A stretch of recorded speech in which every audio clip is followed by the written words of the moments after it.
महावीर प्रसाद।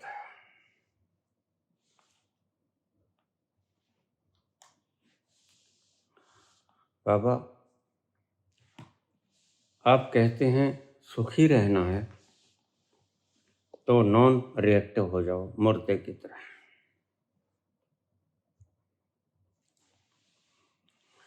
मैं आपसे पूछना चाहता हूं कि सिर्फ हम ही नॉन रिएक्टिव क्यों हो जाएं? क्या दूसरों का कोई फर्ज नहीं बनता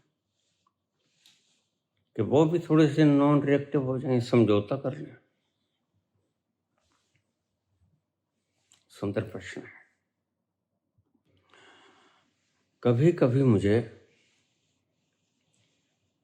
सारा सिलेबस कंप्लीट होने के बाद भी मुझे बाबा क्यों बुलवा रहे हैं, यह बात चकित भी करती है। और ऐसे प्रश्नों के आने पर मुझे समझ भी आ जाती है। सिलेबस कंप्लीट हुआ, बाबा फिर क्यों बुलाना चाहते हैं? प्रश्न बड़ा लाजवाब है, ध्यान से सुनिएगा इसका उत्तर। हम ही क्यों? दूसरों को भी तो नॉन रिएक्टिव हो जाना चाहिए, थोड़ा सा समझौता हो जाए, कुछ वो झुकें कुछ हम झुकें, बात बन जाए।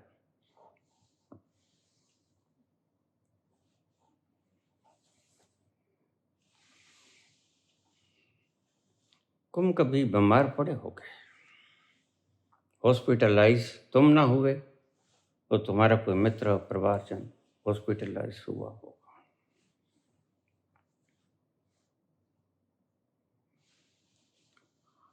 डॉक्टर जब उसे इंजेक्शन देने आता है पेशेंट को, क्या वो ये कहता है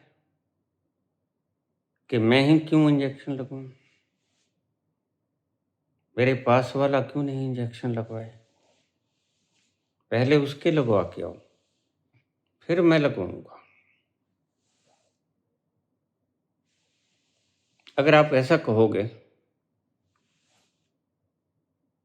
तो डॉक्टर समझ जाएगा।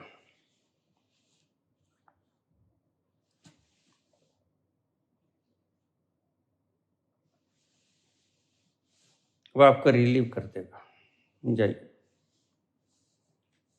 बस ऐसे ही हम ही क्यों नॉन रिएक्टिव हो जाएं, दूसरे क्यों नहीं? बीमार तुम हो, घर में झगड़ा हो गया, किसके कारण से हुआ ये मायने नहीं रखता। मायने ये रखता है कि हल कौन करेगा।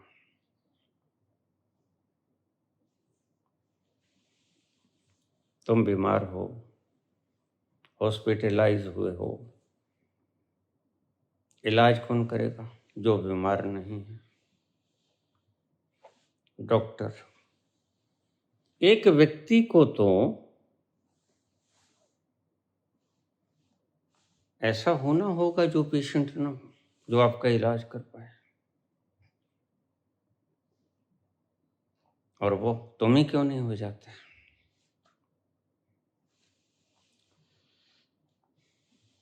अहंकार एक बीमारी है।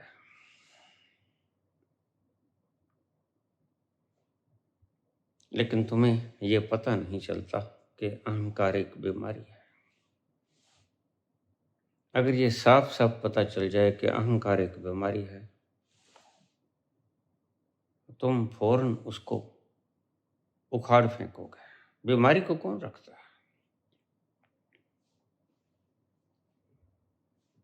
बीमारी का इलाज करने के लिए तुम दौड़े दौड़े चले जाते हो डॉक्टर के पास। डॉक्टर, मेरा पेट दुख रहा है,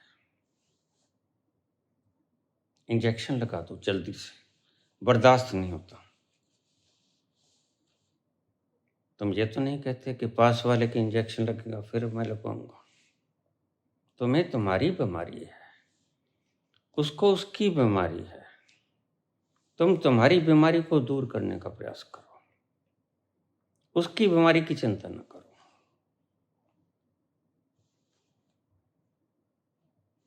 मैं ही क्यों नॉन रिएक्टिव हो जाऊं, दूसरा भी कुछ सहयोग करे, ले दे के बात बन जाए, 2 पांव तुम चलो 2 पांव हम चले, मिलन हो जाए।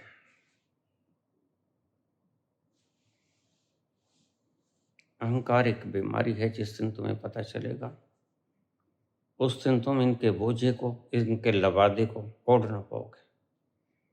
फिर जल्दी करोगे, जल्दी उखाड़ दो इसको, बाहर फेंक दो इसको। जब तक तुम बीमार हो, जब तक इसको कस के ओढ़ना चाहते हो लबादे को, ये बीमारी का लक्षण है।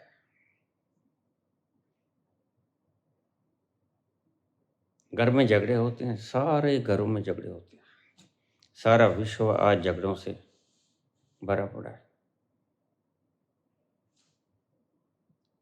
सारा विश्व डर रहा है, भययुक्त है। ये लड़ाइयां क्यों हैं? कोई झुकने को राजी नहीं, मतलब बीमार सभी हैं, कोई स्वस्थ होने को राजी नहीं। ना पुतिन स्वस्थ होना चाहते हैं, ना जेलेंस्की स्वस्थ होना चाहती है।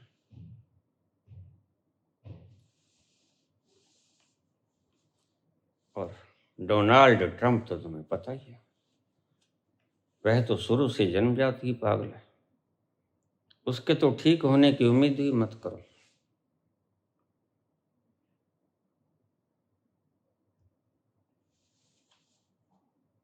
कौन बनेगा समझदार? तुम ही क्यों नहीं शुरुआत कर देते? अपनी बीमारी का इलाज जिसको पता चल जाए कि मेरे कैंसराइटिस है, वह दूसरे के कैंसर होने का इलाज करेगा कि इसके कैंसर हो जाए, फिर ये क्या इलाज करता है, फिर मैं डॉक्टर से इलाज कराऊंगा। कभी ऐसा हुआ है? और अगर हुआ है तो क्या होगा? तुम्हारा प्रश्न बिल्कुल ऐसा है पुत्र, हम ही क्यों नॉन रिएक्टिव हो जाएं? क्योंकि हम बीमार हैं, इंजेक्शन हमें लगे, इलाज हमारा हो, रेडिएशन हमें दी जाए। तुम लाइन में लग के रेडिएशन करवाते हो, क्यों? तुम्हें पता है तुम बीमार हो।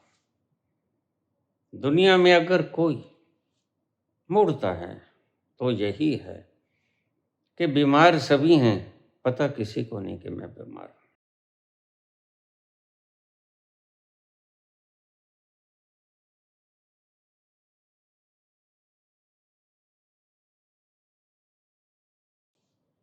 तुम बीमार हो, क्या तुम डॉक्टर से ये कहोगे पहले इंजेक्शन उसके लगा दे? तुम तो जल्दी करोगे, मैंने डॉक्टर साहब ड्यूटी पे जाना है, मेरे इंजेक्शन पहले लगाओ। मैं मरीज इश्क हूँ, मेरी दवा पर्दे में कर, मेरा इलाज पहले करते हैं।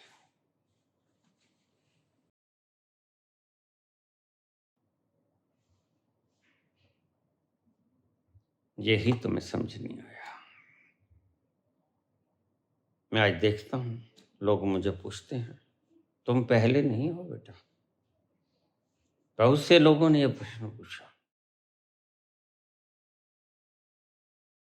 हम ही क्यों करें समझौता, गमों से कर लो, जिंदगी में गम भी मिलते हैं। नहीं समझौता का है भाई, इलाज है। तुम बीमार हो, बीमारी से समझौता थोड़ी करना, बीमारी को पहचानना है लक्षणों से और उसका इलाज करना है, समझौता वगैरह कुछ नहीं करना है। तुम बीमार हो, अहंकार एक बीमारी है। जितनी जल्दी तुम इस ओढ़नी को फेंक दोगे उतार के, नकाब है ये, उतनी जल्दी तुम देखने में सक्षम हो जाओगे वास्तविकता क्या है, what's the truth. Mahavir Prasad, प्रश्न बड़ा गजब का है। इसका जवाब तो छोटा है, लेकिन तुमने आज दुनिया को बड़ा सुंदर उपहार दे दिया। बोला तो बहुत, लेकिन कई बार संक्षेपित रूप से बोलना ज्यादा अच्छा रहता है।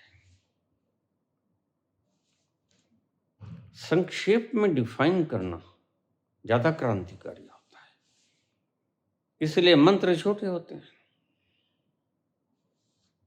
गीत छोटे होते हैं, और छोटे गीत ही मन के भीतर उतर जाया करते हैं।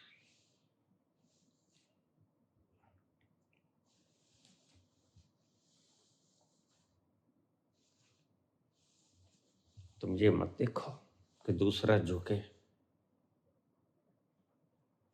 वो अपनी बीमारी से खुश है तो उसे खुश रहने दो।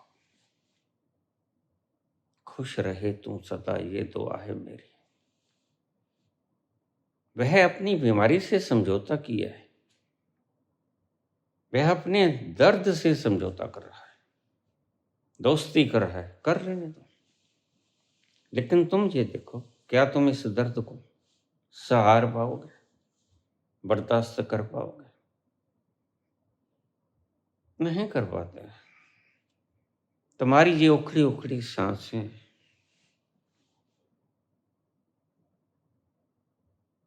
ये लंबे लंबे मुरझाए हुए चेहरे, दुखित स्वर तुम्हारा, जिसमें कोई वीणा का झंकार नहीं उठता,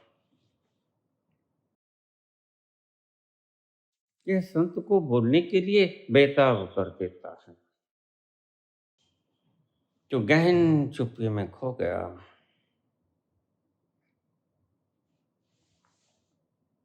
उसको सिर्फ एक ही चीज बाहर लेके आती है, तुम्हारी ये झुर्रियां,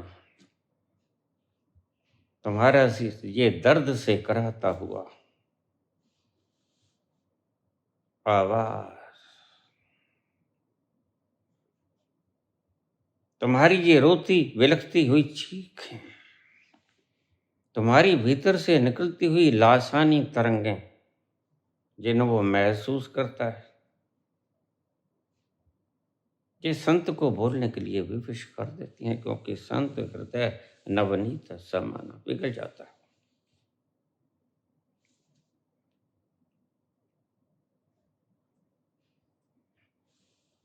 तुमने कहा पुत्र, दूसरा त्याग क्यों नहीं कर देता? न करे।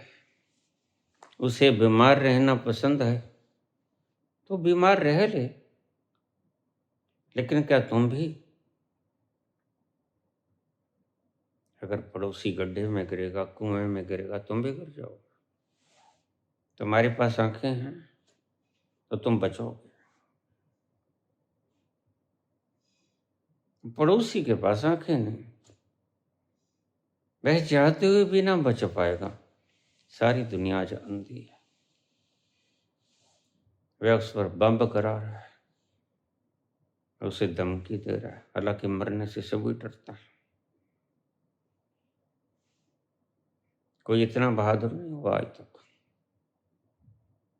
कोई इतना बहादुर नहीं हुआ। मेरी बात को ध्यान से समझ लेना, जो मृत्यु के भय से कंपे ना। एक व्यक्ति के सवा, वो एक व्यक्ति है महावीर, और उसको खिताब से ही मिलता है महावीर। इससे बड़ा वीर कोई नहीं।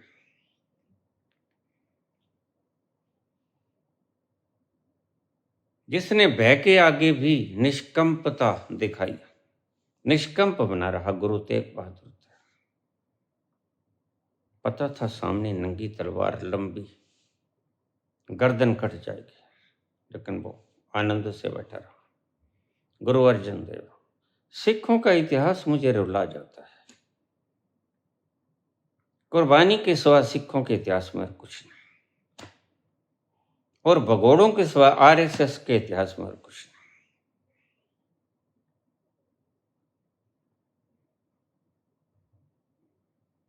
ये दो कामी मुझे बिल्कुल स्पष्ट नजर आती हैं। एक ने त्याग करना सिखाया, बलिदान करना सिखाया, छोड़ना सिखाया, दान करना सिखाया, क्योंकि उसकी परंपरा चली गुरु नानक देव से। पिता कहने लगे ये ले, कुछ काम धाम कर ले। पिता अमीर थे, पैसा था, 20 रुपए दे दिए, 30 रुपए दे दिए। या कुछ अच्छा सा सौदा लेके आना, सच्चा सौदा बढ़िया, जो कमती पैसे में मिले, 32 पैसे में बिके, 4 पैसे बच जाएं। नानक चल दिए, रास्ते में भूखे संत मिले। संत कहने लगे हम भूखे हैं, सप्ताह पर हो गया। बेटा हमारी भूख तृप्त कर दो। नानक ने कहा हाँ चलो, और उसने संतों के भूखे पेट को तृप्त कर दिया। वो लंगर की प्रथा आज तक चल रही है। यह सिखों की परंपरा, शिष्यों की परंपरा बनकर है। सबसे बढ़िया धर्म मुझे यह लगता है सिख धर्म। कुर्बानी दी तो सिख ने दी, फांसी चढ़े सिख चढ़े, छोड़ा तो सिखों ने छोड़ा। जहां कहीं विपत्ति पड़ी आप देखोगे वहां पर खालसा खड़ा होगा। इसलिए इस धर्म से मुझे बड़ा प्रेम है, और इस धर्म के संस्थापक तो मुझे सदा ही रुला जाते हैं।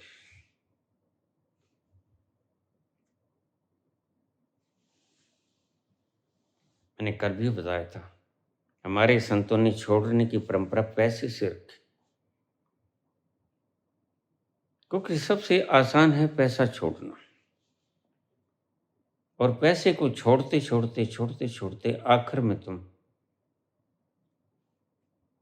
जिस अज्ञान के कारण तुम भटकते फिर रहे हो, दुखों से त्रस्त हो इस दुनिया में, मैं कौन हूं ये इल्यूजन, उसको भी छोड़ पाओगे। धीरे धीरे छोड़ते छोड़ते पैसे से शुरू करो, छोड़ते छोड़ते आखिर में अहंकार को भी छोड़ दो। यह व्यर्थ लगने लगेगा, सिर के ऊपर बोझा लगने लगेगा। मैं ही क्यों त्याग करूं, क्योंकि तुम बीमार हो और तुम समझदार हो। जो समझदार हो जाता है वो इस लबादे को उतार के फेंक देता है। यह बीमारी है, अहंकार एक बीमारी है, और ये सबको है। अन्यथा सभी यहां से चले गए होते, विदा हो गए होते, बूंद समुद्र में समा गई होती। यही दुर्भाग्य है। ये देश नहीं, सारा विश्व इसी संक्रामक रोग से पीड़ित है। तो इस संक्रामक रोग की भीड़ से तुम अलग हो जाओ। इस भीड़ में खड़े खड़े अपने आप को पहचानो।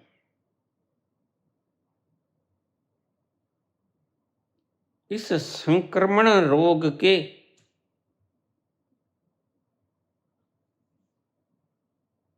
गिरफ्त में मत आओ, तुम इससे बचो। एक नानक हैं जो अपने व्यापार के पैसे से भूखे संतों का पेट भरते हैं। और एक सेठ लोग हैं जो भूखे लोगों की रोटी छीन के ट्रंकों में बंद कर देते हैं, जिनका कोई फायदा नहीं, बैंकों में जमा कर देते हैं, जिनका कोई फायदा नहीं, जमीनें बना लेते हैं, घर बार बना लेते हैं, सजा लेते हैं, सोने की टॉयलेट्स बना लेते हैं। मुझे बड़ी हैरानी होती है। और तुम गुणगान करने वालों पे तो ज्यादा ही हैरानी होती है कि भाई सोने की टॉयलेट बना लोगे तो क्या टॉयलेट सोने की आनी शुरू हो जाएगी? तुम्हारी मूर्खता पे हंसी आती है, रोना भी आता है।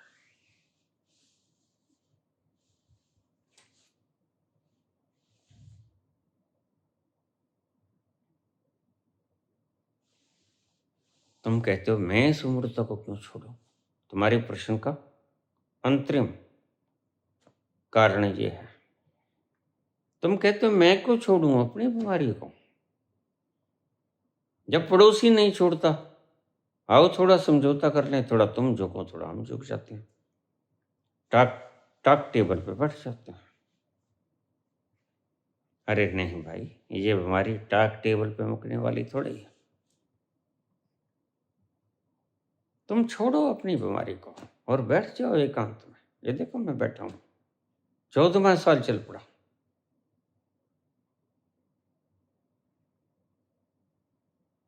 मुझे लोग कहते थे बाबा ये थोड़ा सा ढंग भंग से रहा करो, कहीं मूछें उत्तर जाती हैं दक्षिण जाती। मैंने कभी तुम मत देखा करो, सिर्फ सुन लिया करो। तुम ये मूछों का इधर उधर दक्षिण उत्तर जाना मत देखा करो। बाबा क्या करें, कभी कभी सुनते सुनते देखना भी पड़ जाता है। तो मैंने कहा फिर सुनना भी बंद कर दो, देखना भी बंद कर दो, किसी और चैनल पे चले जाओ, जया कसूरी के चैनल पे चले जाओ। अरे आसो मत भाई, सुंदर ही दिखना है। ये सुंदरता कई बार विनाश का कारण हो जाती है। भगवान कृष्ण के पुत्र जो जामवंती से हुए सांप, तुम्हें उनकी कहानी नहीं पता, इतना वक्त नहीं, वीडियो लंबी हो जाती है, तुम देख नहीं पाते। Average view duration 30-35 minute, video 1.5 घंटे की। जो शेष रह गया उसमें ज्ञान छिपा था, एक एक शब्द ज्ञान का भंडार। और फिर तुम पूछते हो बाबा इसका प्रश्न, ये जवाब दो। और कई बार जवाब दे चुका, लेकिन तुमने वीडियो पूरी देखी है नहीं। इसलिए कहा करता हूं या तो देखना ही मत। कौन कहता है तुम्हें? मैं लालायित नहीं हूं कि तुम मुझे सुनो, मैं लालायित नहीं हूं कि तुम मेरे पास आओ। बीमार तुम हो, प्यासे तुम हो। तुम अगर प्यासे हो, प्यास लगी है तो पानी है मेरे पास। तुम अगर बीमार हो, बीमारी लगी है तो दवा है मेरे पास। लेकिन ध्यान रखना, मैं वो होका देने वाला आदमी नहीं हूं जो बस स्टैंड पे तुम्हें कहूं।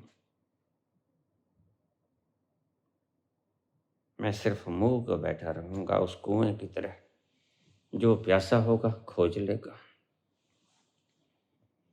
खोज लेगा। कुएं में पानी तो है, बड़ा शीतल है,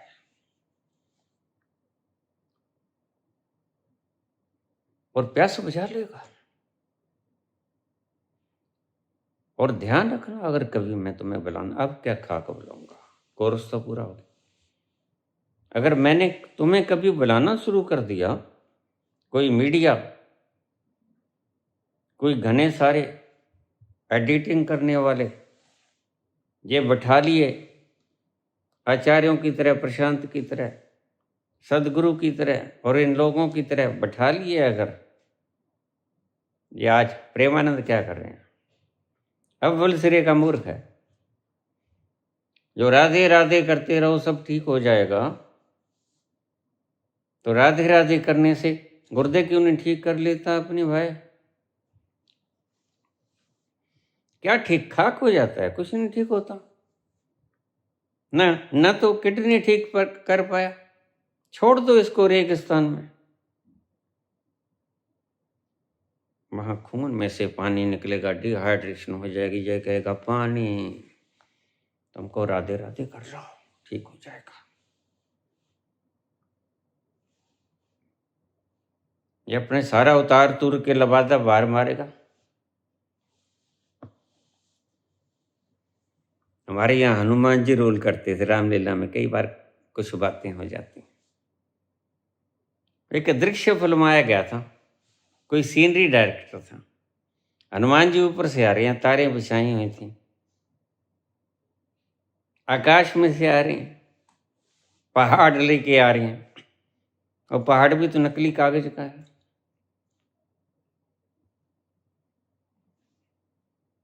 और तारों में से एक व्यक्ति खींच रहा है, वो खींच रहा है दूसरी तरफ से, आगे आगे चल रहे हैं हनुमान जी। एक व्यक्ति शरारती था, जैसे हमारे यहाँ मनीष शरारती के दांत ही पड़े रखता है।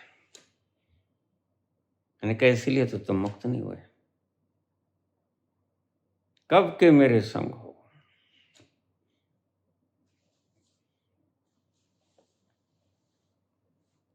जब राजा था नेपाल का, और आज तक भटकते फिरे हो, ये दांतों का पाड़ना कई बार भारी पड़ जाता है।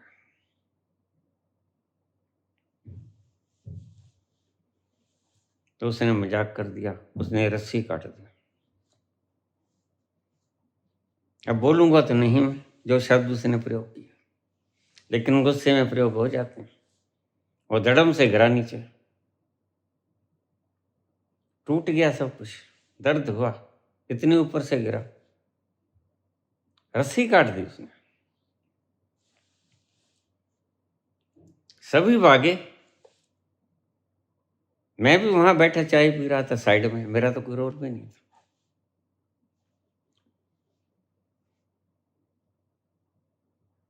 राम बरलाप का सीन था, मैंने कहा चलो चाय पी लेते हैं, हनुमान जी बूटी लेके आ जाएंगे, फिर रोना धोना शुरू हो जाएगा, लक्ष्मण मूर्छित पड़े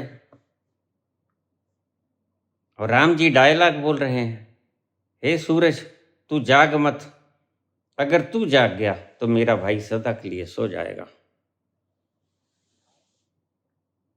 तो मैंने तो यही कहना था बस। तो हनुमान जी सामने से आ रहे हैं, रास्ते में, अब उसका नाम नहीं लूंगा मैं, उसने रस्सी काट दी, धड़म से गिरे हनुमान जी नीचे, टूट फूट गया सबने, करा है गिर गया वो कागज का बाढ़ सा, लोगों को पता लग गया कागज का है। तो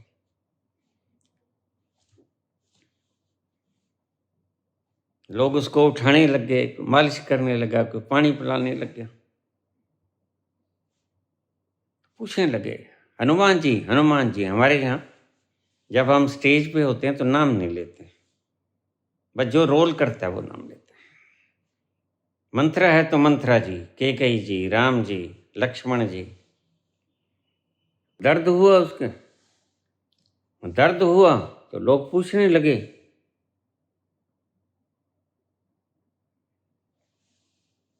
हनुमान जी कित्थे लगी कित्थे लगी, कहाँ लगी कहाँ लगी।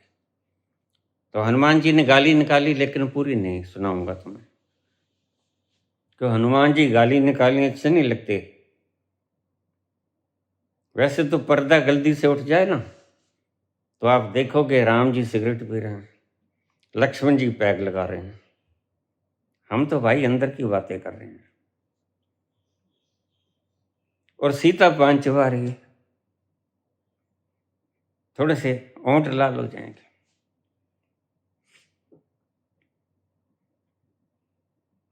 हनुमान जी कहाँ लगी। उसने गाली निकाली, लेकिन मैं आदि बताऊंगा। मुड़ छड़ दवो बहन, बस इससे आगे नहीं बोलूंगा। हनुमान जी ने ऐ दसो रस्सी किने गत्ती, रस्सी किसने तोड़ी ये बताओ। छोड़ो हनुमान को, गाली निकाल दी। अब ड्रामे में तो पता भी नहीं लगता, ये कोई सच में थोड़े।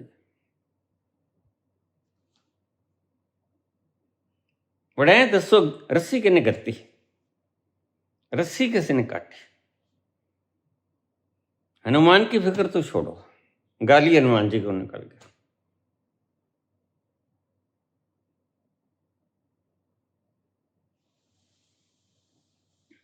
तुम बीमार हो, तुम्हें तुम्हारी बीमारी का इलाज करना चाहिए। दुनिया का तुमने ठेका ले रखा है। और याद रखो, जब कोई अपनी बीमारी को परे फेंक देता है नकाब की तरह, वह बुद्ध की तरह शांत हो जाता है। वह आनंद भाव से भरा होता है, शीतल, सहज, मूर्तिवत।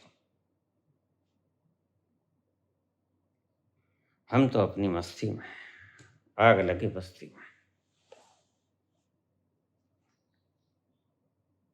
सारा जहान आज इस पागलपन की कगार से, इस संक्रमण रोग से आच्छादित है।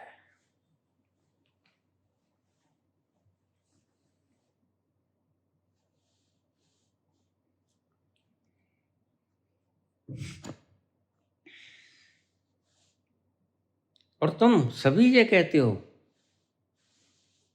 थोड़ी सी बीमारी वो भी मिटा ले, थोड़ी सी हम मिटा लेंगे।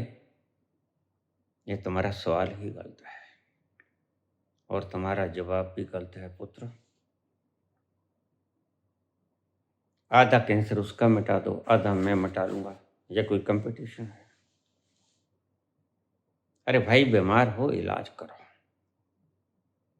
वो नहीं इलाज करना चाहता, दुख में त्राहि त्राहि करना चाहता है तो उसे करने दो, उसकी स्वतंत्रता है। वह दुख भोगना चाहता है, भोगने दो। तुम मुक्त हो जाओ इस पीड़ा से। अहंकार एक पीड़ा है।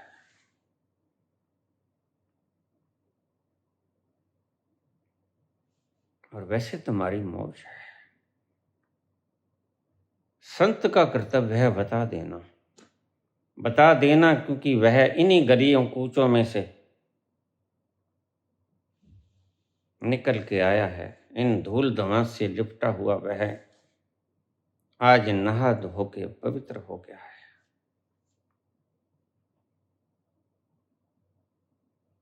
सुंदर स्वस्थ हो गया है, बुद्ध की तरह तरोताजा लग रहा है। तुम उस कराहते हुए साथ के मरीज की फिक्र ना करो। क्या समझौता करो किससे? वह मरना चाहेगा, उसे मरने दो। यह एक बीमारी है। कृष्ण के पुत्र थे जामवंती से, 8 रानियां थी उनकी ऑथेंटिक, और जामवंती से सांब थे।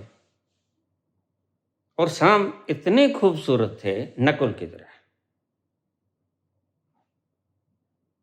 महाभारत में 3 ही व्यक्ति सुंदर हुए हैं। 1 नंबर पे नकुल, 2 नंबर पे सांब और 3 नंबर पे भगवान कृष्ण। भगवान कृष्ण तो सुंदर थे किसी और ढंग से। वह लावण्य भीतर का बाहर छलक जाता है।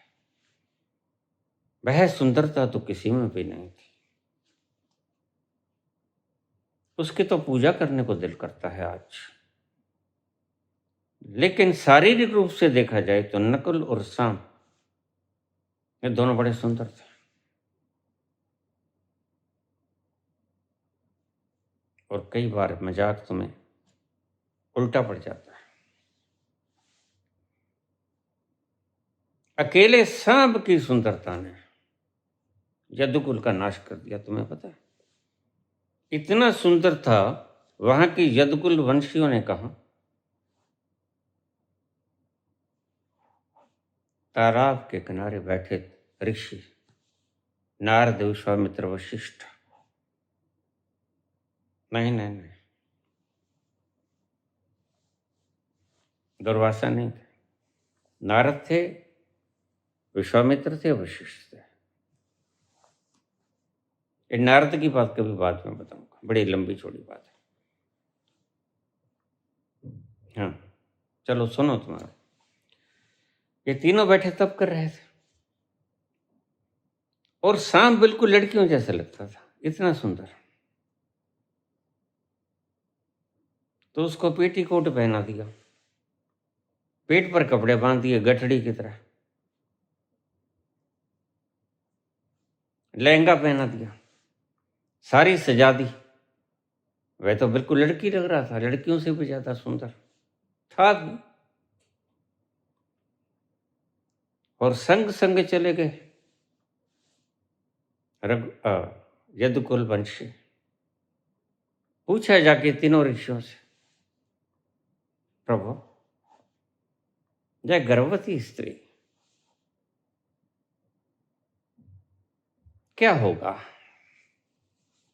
बेटा होगा बेटी होगी, जरा बताइए। तो अंतर्ध्यान हो गया।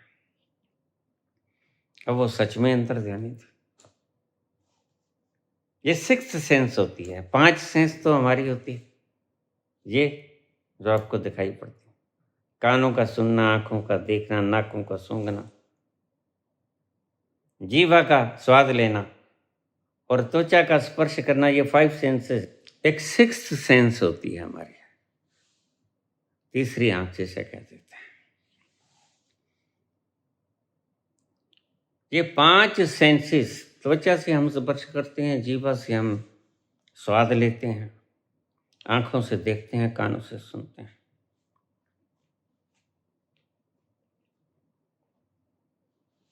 सिक्स्थ सेंस है जो अभी बंद है, इसलिए हम अज्ञानी हैं,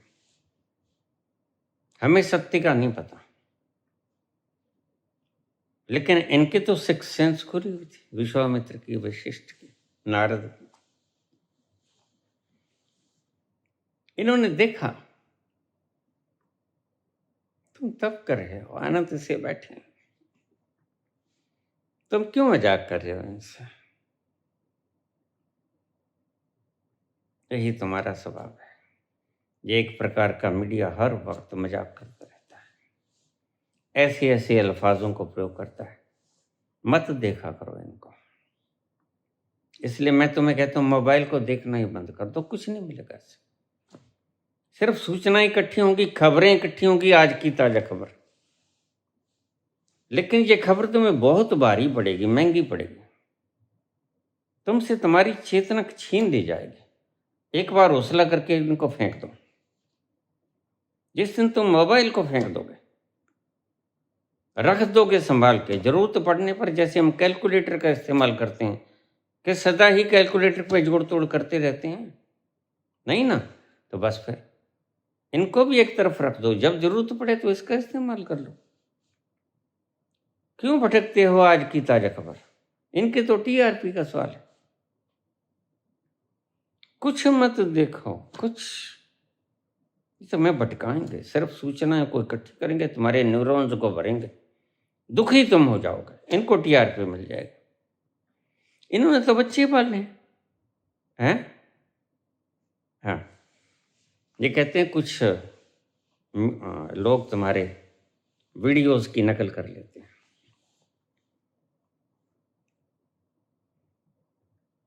आगे प्रसारित कर देते हैं, तो कर लेने दो भाई।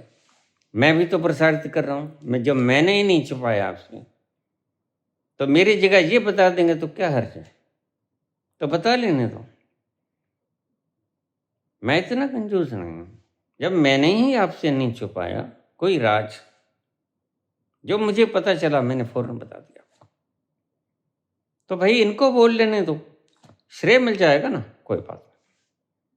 मैं श्रेय का भूखा नहीं हूं, मुझे पता है श्रेय कभी किसी का रहता नहीं। एक दिन ऐसा तूफान आएगा माटी का, धुंधला, तुम्हारी सारी माटी बिखर जाएगी। मैंने बहुत बार कहा है, जिस माटी पे तुम चलते हो, क्या तुम्हें पक्का पता है वो तुम्हारे पिछले जन्मों की माटी हो शरीर की, और तुम उसको रौंदते चले जा रहे हो? मुझे पक्का पता है तुम्हें?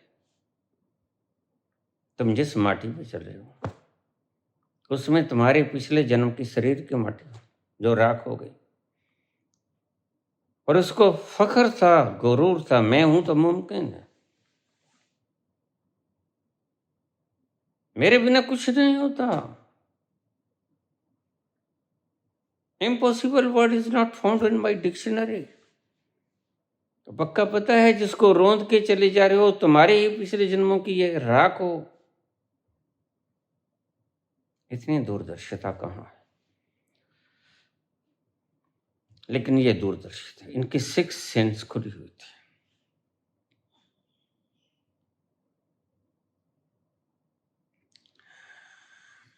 देखिए, ये क्रिया योग कीजिए। सिक्स सेंस पूछती हैं कैसे करते। क्रिया योग कीजिए, क्रिया योग कीजिए, सिर्फ क्रिया योग कीजिए, उसके बाद कुछ न करने में बैठ जाइए, तुम्हारी सिक्स सेंस खुल जाएगा। बिल्कुल आसान चीजें बता रहा हूं आपको। मैं आपको उलझाता नहीं, कारण मैं लोभी नहीं हूं। सीधा सीधा जवाब, सीधा सीधा प्रश्न। तुम क्रिया योग करो दबा के, ऑक्सीजनेटेड हो जाओ फुल, और फिर बैठ जाओ न कुछ करने में, जिसे ध्यान कहता हूं मैं। एक दिन तुम्हारा सिक्स सेंस खुल जाएगा। हाँ, ओरा पे बात करूंगा, कोई बात नहीं। ये ओरा का प्रश्न याद करा देना मुझे। कौन सा चक्र खुलने से कौन सी सेंस खुलती है, क्या महसूस होता है, ये का पूरा प्रसंग है, मुझे याद करवा देना, फिर मैं बुलवा दूंगा। बहुत सी चीजें अधूरी रह गई थी, लेकिन इतनी जरूरी नहीं थी, उनको न भी जानोगे तो कोई बात नहीं।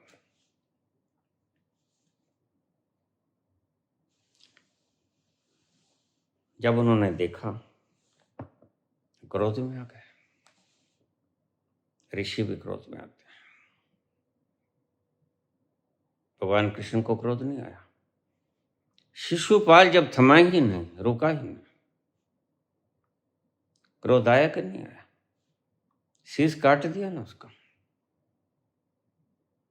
भगवान राम को क्रोध नहीं आया।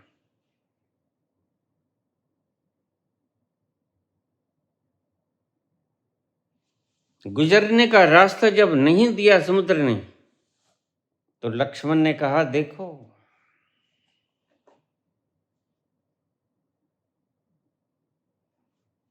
यह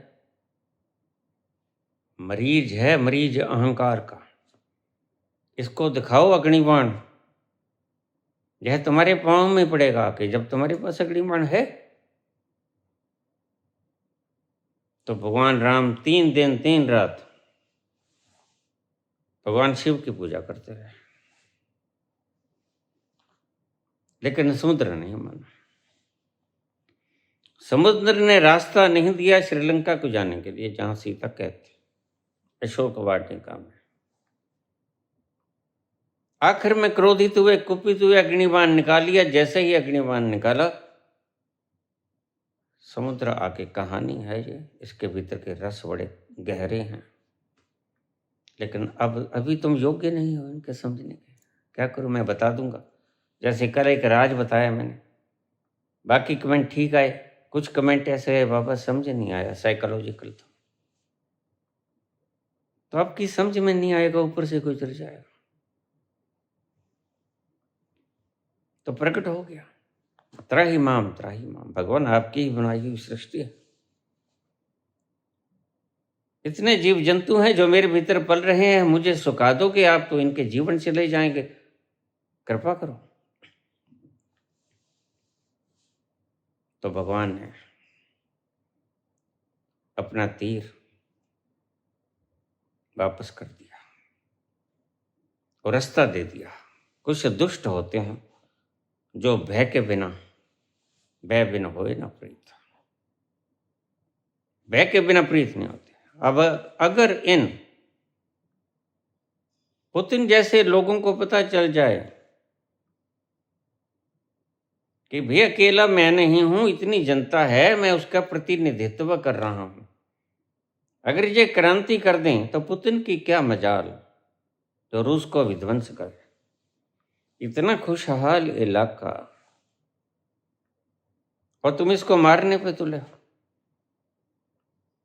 फिर आगे दुश्मन चाहे कुछ भी है, कमजोर है चाहे, लेकिन याद रखो उसको भी यही बीमारी है जो तुम्हें है। क्या? यही अहंकार की। ये रोग तुम्हें भी है, यही रोग उसको भी है। रोगी रोगी से बढ़ रहा है।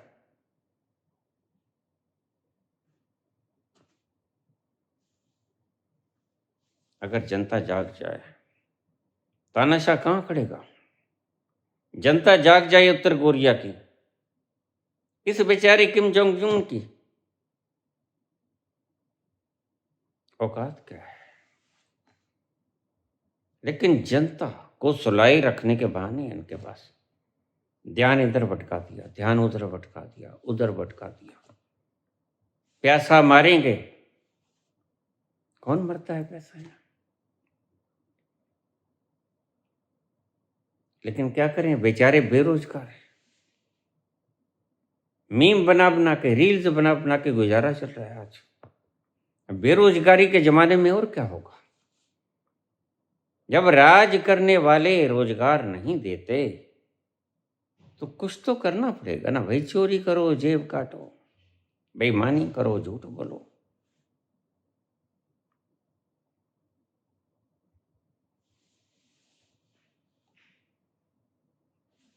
तीनों संतों ने जब देखा, आपस में संवाद किया कि यह तो बच्चा भी नहीं है, यह तो आगे बाल बच्चे वाला है।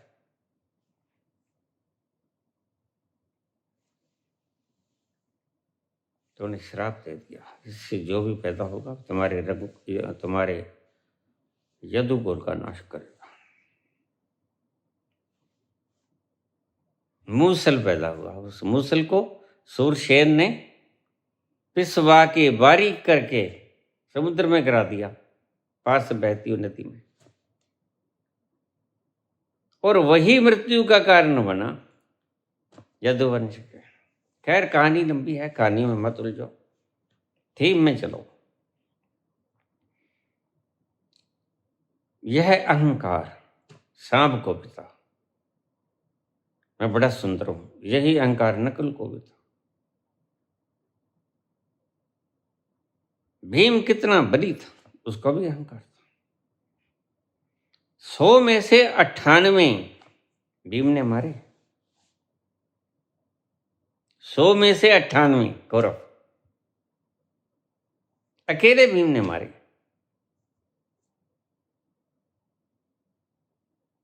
ये अहंकार का रोग सबको है।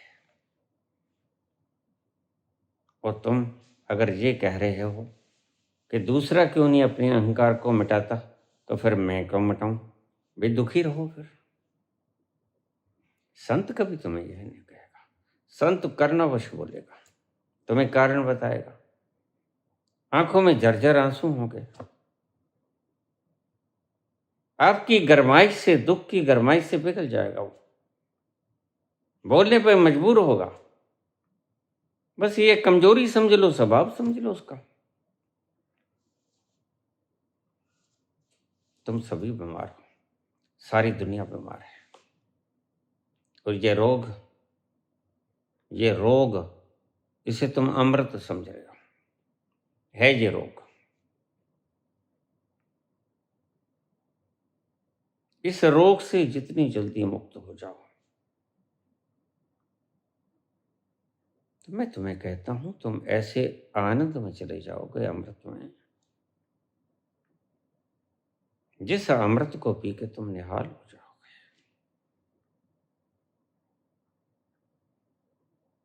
अहंकार ने तो सदा दुख दिया,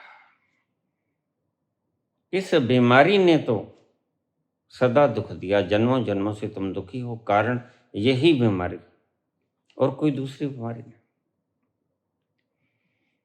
अब तो तुम्हारा संस्कार बन गया है यह,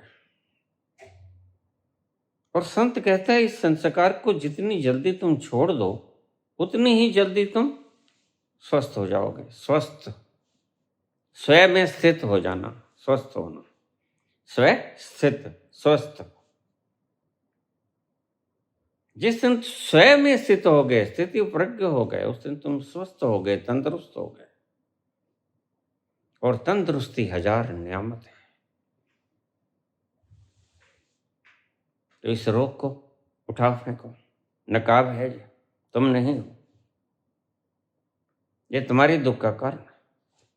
तुम जन्मों जन्मों से दुखी हो और दुखी ही रहोगे जब तक ये रोग बना रहेगा। वक्त है, तुम भी प्यासे हो, मैं जानता हूं। जिसने अमृत पी लिया वो भी सौभाग्य है कि तुम्हारे सामने है।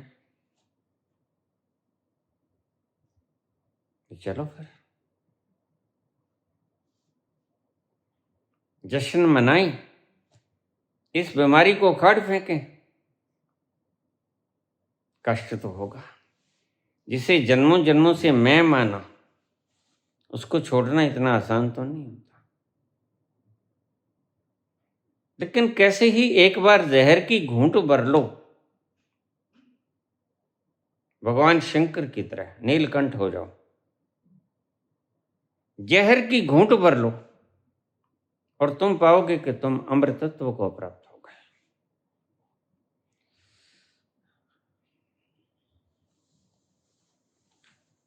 मैं अगर कहता हूं नॉन रिएक्टिव बन जाओ तो मैं इसलिए कहता हूं कि रिएक्टिवनेस एक बीमारी, अहंकार की बीमारी है। इस अहंकार को जब भी तुम काट पाए वो ही घड़ी शुभ। पलटू शुभ दिन शुभ घड़ी, याद पड़े जब नाम, लगन मुहूर्त झूठ सब और बगाड़े काम। दूसरे की उम्मीद मत करो। दूसरा अगर नहीं मुक्त होना चाहता तो तुम सड़ते रहोगे नरक में। ये तो कुंभीपाक नरक है। दूसरा आजाद है। वह इस रोग को साथ लिए लिए चलना चाहते हैं, चलने दो। औरों के घर के झगड़े नाहक न छेड़ तू, औरों के घर के झगड़े नाहक न छेड़ तू। तुझको पुरानी तुझको बेगानी क्या पड़ी, अपनी निबेड़ तू। बेगानी तुम्हें क्या पड़ी, तू अपनी निबेड़। तुझे रोग है और गुरु तुम्हें बता रहा है। बस गुरु गुरु की, इसीलिए गुरु का ऋण चुकाया नहीं जा सकता।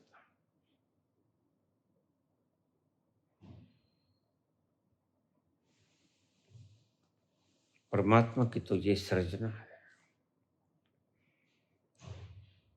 उसके तो जर्रे जर्रे पे दस्तखत हैं, वह तो मालिक है।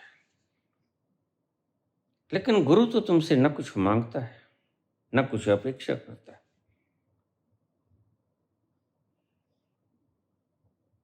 नदिया की तरह बहता है और तुम्हारी सूखे कंठों को प्यास बुझाता है। इसलिए गुरु का देना व्यक्ति नहीं दे सकता। कबीर अंत में कहते हैं, गुरु भी सामने खड़े और भगवान भी सामने, गुरु गोविंद दोनों खड़े, काके लागू पाँव। किसके पाँव छू? गुरु भी है गोविंद भी है। तो कबीर कहते हैं, बलिहारी गुरु आपने, जिन गोविंद दियो बता। ये ना होते तो गोविंद भी कैसे मिलता। यह कारण बने, इन्होंने मार्गदर्शन किया। यह ईमानदार निकले, इन्होंने भटकाया नहीं। इन्होंने रास्ता दिखाया, अंधकार में आशा की किरण बन के आए। इनके कारण मैं गोविंद से मिला, अन्यथा मैं भटका हुआ था जन्मों जन्मों से।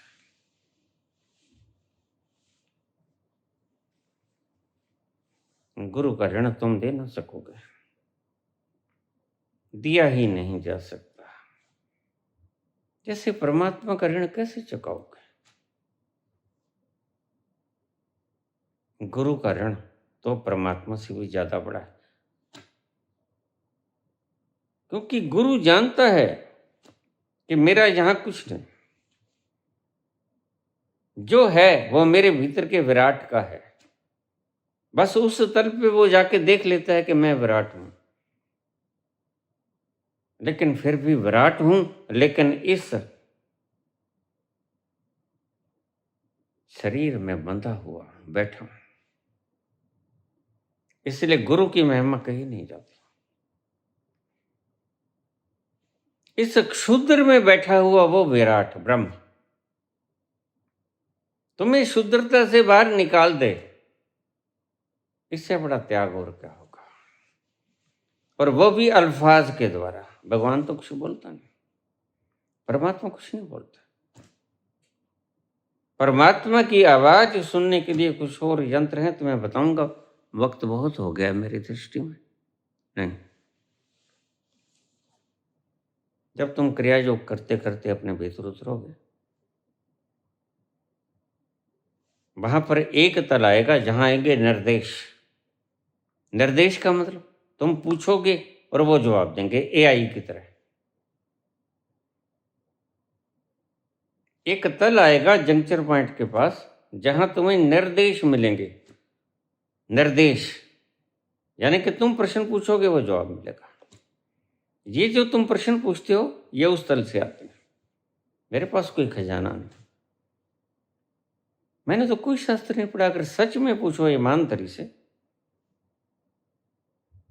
तो मैंने कभी गीता पढ़ी ही नहीं। मैं तुम्हें ईमानदारी से बताता हूँ, मैंने गीता कभी नहीं पढ़ी। फिर गीता के इतने गूढ़ प्रवचन कैसे कर पाता हूं? मैं वहां पहुंच जाता हूं जहां निर्देश मिलते हैं। उसको सब पता है। वह एआई नहीं है, आर्टिफिशियल इंटेलिजेंस नहीं है, वह इंटेलिजेंस है। इसलिए मैं कहता हूं, मुझसे पूछा गया कि तुम्हारे पास बाबा कोई आर्टिफिशियल इंटेलिजेंस है? नहीं, मेरे पास नहीं है, मेरे पास इंटेलिजेंस है। तो पहले आएगा निर्देश, तुम जो पूछोगे इसका जवाब आएगा। अब ध्यान से समझ लेना। फिर कोई हो ना हो, कोई आए ना आए, यही फिक्र है मुझे। इसलिए तुम ये कह देते हो बाबा इतनी लंबी वीडियो, मैं क्या करूं भाई, सारा कंटेंट बोल के जाना था। बाबा ने पहाड़ सौंप दिया, वक्त कम है, तो मजबूरी है 2-2 घंटे की वीडियो, 1.5 घंटे की वीडियो बोलनी पड़ेगी। इतना कंटेंट समाएगा कैसे? तो वक्त तो ज्यादा देना पड़ेगा।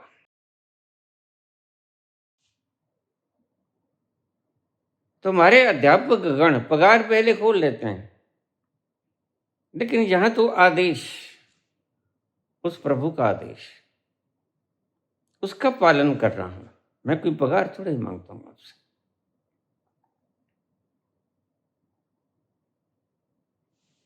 उससे बात, ये तो यहां तो निर्देश, जो तुम पूछोगे मार्गदर्शन को निर्देश कहते हैं। पूछने से आएगा इसका जवाब, लेकिन थोड़ा सा नीचे जाओगे तो वहां आएगा आदेश। आदेश तुम नहीं पूछोगे, वहां तुम्हारी फिक्र परमात्मा करेगा। वहां तुम पूर्ण समर्पित हो जाओगे, पूछने वाला भी ना बचेगा। निर्देश के तल पर तुम एक जर्रा सा बचे जाते हो, लेकिन बचे रहते हो। आदेश के तल के ऊपर तुम बिल्कुल ही नहीं होते, पूर्ण समर्पित हो जाते हो, तुम शून्य हो जाते हो, तुम होते ही नहीं। वहां आते हैं आदेश। जिस बच्चे ने मां के ऊपर सौंप दिया सब कुछ, मां जिम्मेवार है, उसने पोटी कर दी या भूखा है, उसको नहाना है, सब जिम्मेवारी मां की। बच्चे की तरह मासूम हो जाओ, तभी मेरे परमात्मा के राज्य में प्रवेश कर पाओगे। ईसा का ये प्रसिद्ध वचन, only they will enter in my God's kingdom who will be innocent just like a child.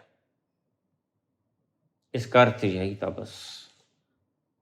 उसी तल पे आ जाओ जहां बच्चे के समान तुम मासूम हो जाओ, निर्दोष हो जाओ, तो क्या होगा? वह महाबली जिसकी सब लीला है, वह तुम्हें संभाल लेगा मां की तरह। तुम जरा जाके तो देखो, तमाशा देखो वहां जाके। लेकिन उसके लिए इस रोग को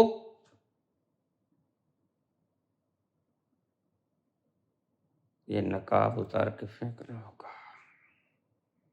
निरोग होके जाना होगा, स्वस्थ होके जाना होगा, फिर तुम उस तल पे पहुंच जाओगे जहां बिना पूछे तुम्हें आदेश आएंगे। मैंने अपने जीवन में बहुत बार तुम्हें बताया, जब मैं घर से चलता गौशाला मंत्र को, मैं आंखें बंद रखता,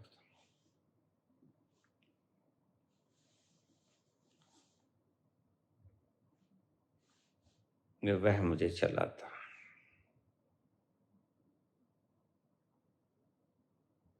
कभी इधर मुड़ता, कभी उधर मुड़ता, कभी कभी आंख खोल देता।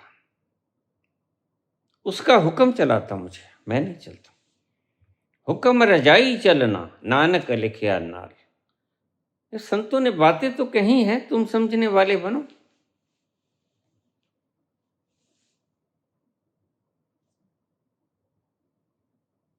अगर तुम उस तल पे पहुंच गए जो उसके हुक्म से संचालित होता है, तो फिर वही चलाएगा। उसकी जिम्मेदारी बच्चे की तरह मां की जिम्मेदारी होती है। बच्चे ने कभी अपनी परवाह की? नहीं की। बच्चे की परवाह मां करती है। और बच्चा जब तक बड़ा नहीं होता, सेल्फ स्टैंड नहीं होता, माँ बाप को फिक्र रहती है कि अभी पांव पे स्टैंड हो जाने दो, फिर कुछ बोझा डालेंगे इसके ऊपर।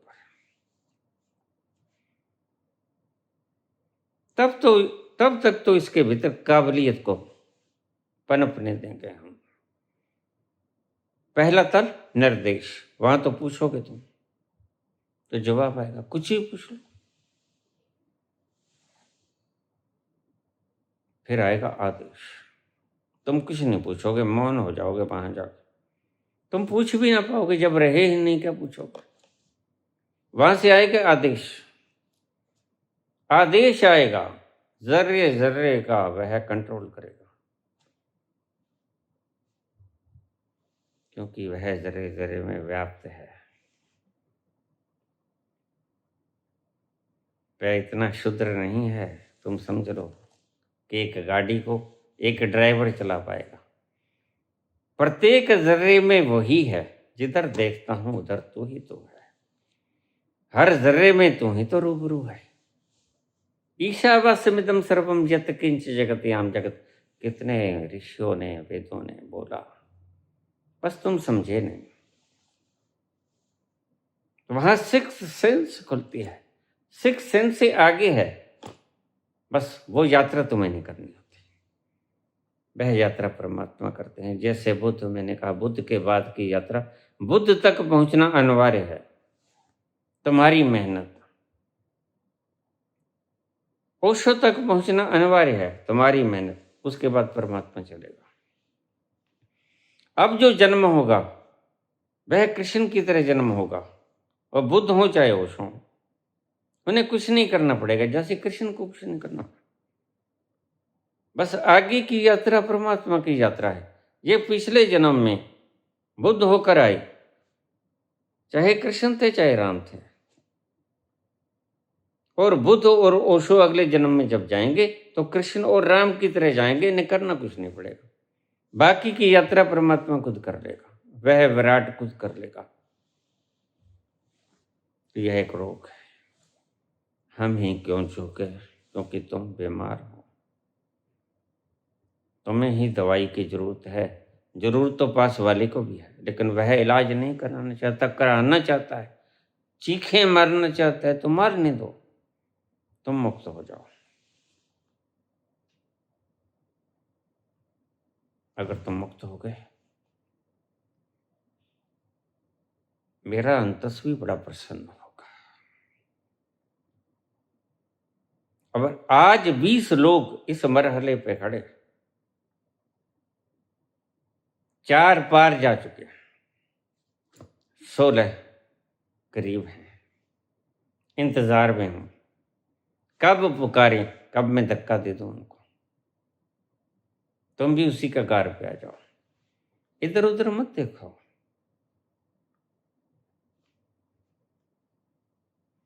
छोड़ दो इन मूर्खों को।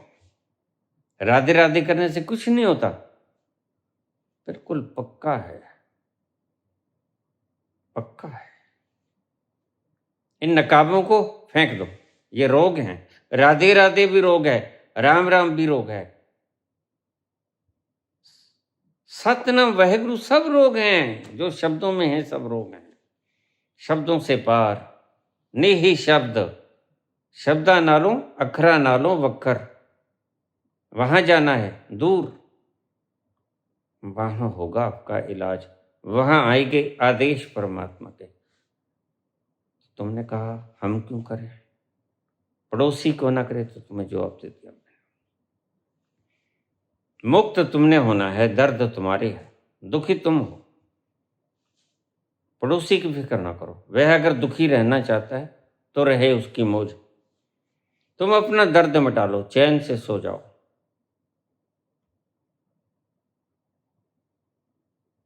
यही संदेश है। इस संदेश को हृदय में उतार लो। तुझसे लिपट के जो रो लेते हम, आंसू नहीं थे ये मोती से कम। तुझसे लिपट के जो रो लेते हम, आंसू नहीं थे ये मोती से कम। तेरा दामन नहीं, तेरा दामन नहीं, ये आंसू डले भी तो क्या है। तेरा दामन नहीं, तेरा दामन नहीं, ये आंसू डले भी तो क्या है। एक तू ना मिला सारी दुनिया मिले भी तो क्या है। मेरा दिल ना खिला, मेरा दिल ना खिला सारी बगिया खिले भी तो क्या है। एक तू ना मिला, तू ना मिला, तू ना मिला, तू ना मिला।